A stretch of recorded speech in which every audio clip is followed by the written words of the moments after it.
Our motion today lists several examples of pension injustice, and one of them, however, is also an example of gender discrimination and a failure to rectify this justice is another example of gender-based discrimination and shameful unfairness. The government's amendment, I think, speaks volumes once again about their lack of influence and indeed their reluctance to call on their alleged partners in Westminster to behave in a principled and just manner. Once again, the Welsh Labour government was willing to express its disappointment with the Conservatives' lack of action on this, willing enough to attend the protest by women who were treated unfairly and willing enough to hold the placards, deliver the speeches.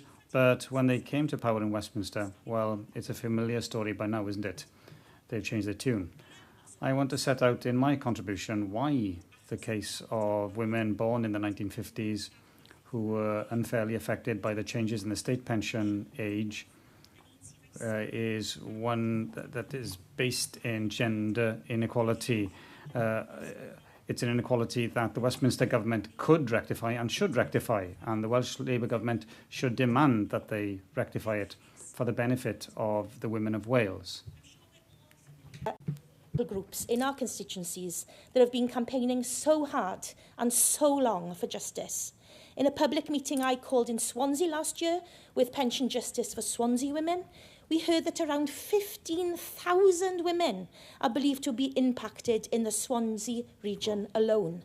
We heard about women who have to continue to work, often in physically demanding jobs such as cleaning, caring, stacking shelves in supermarkets, way beyond the age any of them expected to be needing to do so. Women who had to sell their homes because they can no longer afford to maintain them. Women who are sleeping in their cars or sofa serving until the council can rehouse them. As this motion outlines, the failure to act on these injustices is part of a wider pattern, because the case of the 1950s women stands out as a particularly stark example of how successive UK governments have failed women. It also represents a broader failure to uphold international commitments.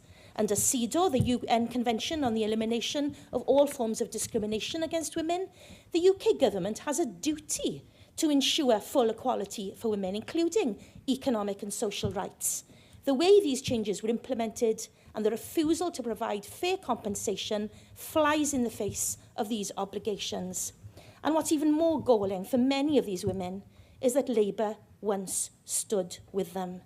But since then, those promises have been disappointingly dropped, with the Chancellor, Rachel Reeves, even going so far as saying acknowledging their claims would represent a misuse of taxpayers' money, even though the Parliamentary and Health Service Ombudsman report found that these women have been disproportionately affected by UK government policies. And failure to act on such a report is almost unheard of.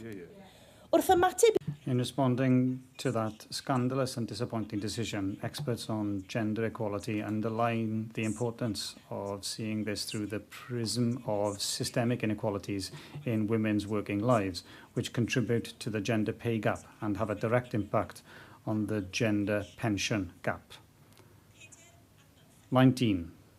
That's the number of years, on average, that a woman has to work longer than a man to accumulate the same level of pension wealth, according to the Gender Pensions Gap report published by Now Pensions last year.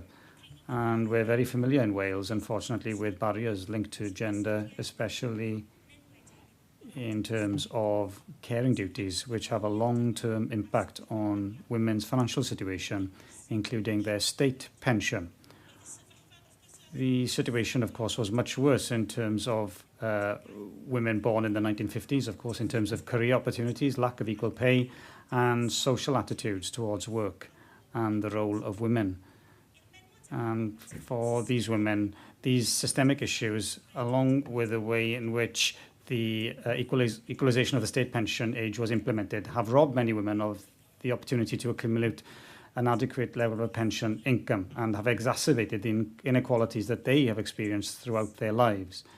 These women are not asking for special treatment or for charity. They're asking for justice, the justice that they deserve.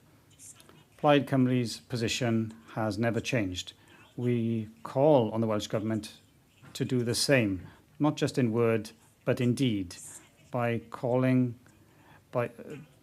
standing with the women born in the 1950s and calling on its sister Labour government to rectify this injustice. All I want is what I pay.